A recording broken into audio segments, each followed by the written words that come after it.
Happy Friday, scuba divers. Welcome to my class and Miss Mac's class. I've got Friday duties to finish getting you ready for next Monday's quiz. A couple of things about the quiz. Number one, it is not written by Patty. It is a Miss Mac, Miss Murphy designed 16-question quiz that's going to cover the topics we've been working on this week. I put out a separate compass video that I did outside, so hopefully you have watched that 6-minute video to give you a little background for the compass questions. And I wanted to hit just on a couple other topics here. It'll probably only be about 5 minutes in this video for today. Again, on Monday, make sure you're prepared before you start the quiz so we get some great scores. The first thing I want to cover, again, has to do with computers. And you need to remember that anything we teach you, if you're using a computer, the computer will trump the dive rule that would assume you're using tables. So, for instance, one of the terms that Miss Mac talked about yesterday was no decompression diving. And when you're using the tables, everything that is in a, let's see, white box or blue box, possibly even gray box, you can actually safely dive when you're planning.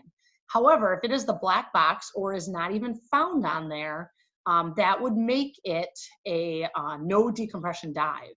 And those are not allowed. They are totally unacceptable. And it is the same thing with your computer. If your computer indicates it is a no decompression dive, this would be absolutely unacceptable to go in and dive that plan. So I just want to make sure that was clear. The second topic I want to discuss for a minute is the safety stops. And a reminder with safety stops is that the expectation is for 3 minutes at approximately 15 feet. You do not have to remain stationary.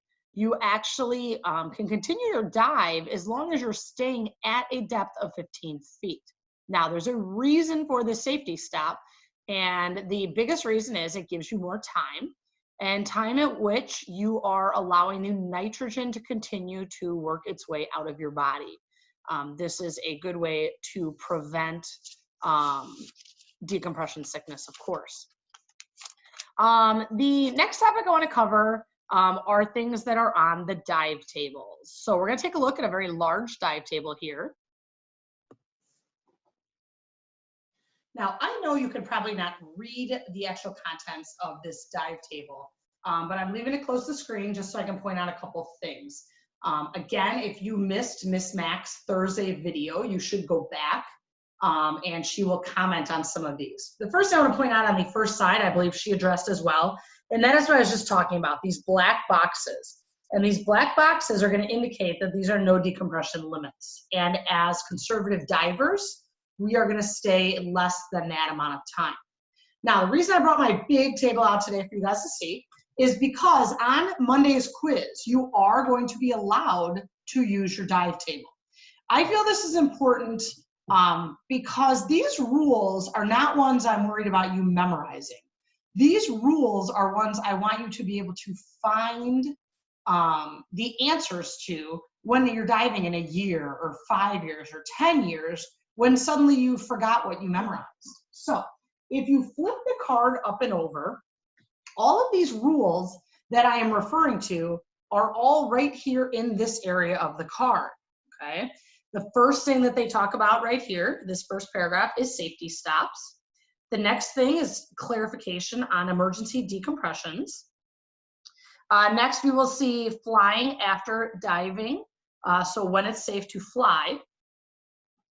Next, we have diving at altitude, and this would be anything that is 1,000 feet or higher. And then we have a few rules right here, okay? And again, next week we are going to start to learn to use our dive tables by starting with definitions and then some instruction the following week. But I just want to point out this card is allowed on the quiz, and this is where you can find it, okay? All right. I'm going to switch away from this screen again for a minute. Okay, so just a couple other points of clarification as we finish up here. Number one, when you are considering if you have possibly exceeded your no decompression limit, again, this is on the back of the card, first column, And there are two different decisions you should make. One is if you actually exceed that decompression limit by less than 5 minutes. The second rule is if you exceed it by more than 5 minutes. So when answering any of these questions, please make sure that you make a clear distinction on which you went over. Was it under 5 minutes or over 5 minutes? Next thing is, I just mentioned with the card that when you are over 1,000 feet in altitude, you would need to use special dive procedures. So for instance, if diving in Denver, Denver is considered the mile-high city, so you're over 5,000 feet above sea level, you would definitely need to use some special procedures, and those are going to require you to consider your dive being 10 foot deeper. You might also do the same thing as cold or strenuous. There's going to be special procedures as well. I want to clear up one thing with the flight recommendations. When taking any quiz or final exams, you must use the PADI rule. A reminder that when we teach you to be conservative divers. So everything we've taught you is that you would wait 24 hours. And again, this is just simple, and it's just always, well, make sure you have a full day between when you dive last and fly. The PADI rule states, though, if you do one single dive on a trip, that you would need to wait 12 hours. And if you are doing multiple days of diving or multiple dives within one day, you in fact would need to wait 18 hours. So again, on a quiz, whether it's the quiz on Monday or the PADI quiz, you've got to answer the rule. And that's why I want you to review and use your card on the actual quiz. If you were to just answer me, I want to be really conservative, Mrs. Murphy, I want to make sure I'm safe, in that scenario, you would always just use the 24-hour rule.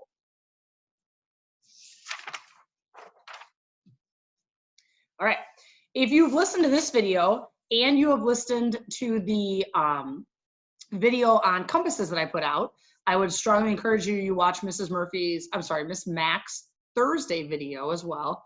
And then last thing I'm gonna say is on the last quiz, there was a lot of concern or errors made with computers. So I'm gonna close out today with a brief conversation on computers.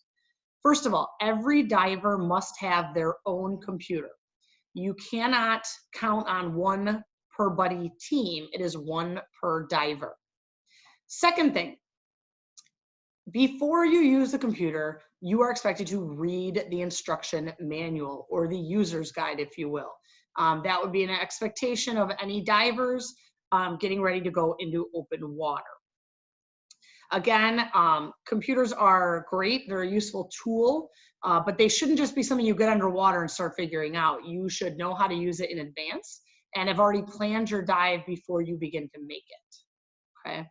All right, I think between these 3 videos in the last 2 days, I think you should be set for the quiz. Make sure you review and knock that out.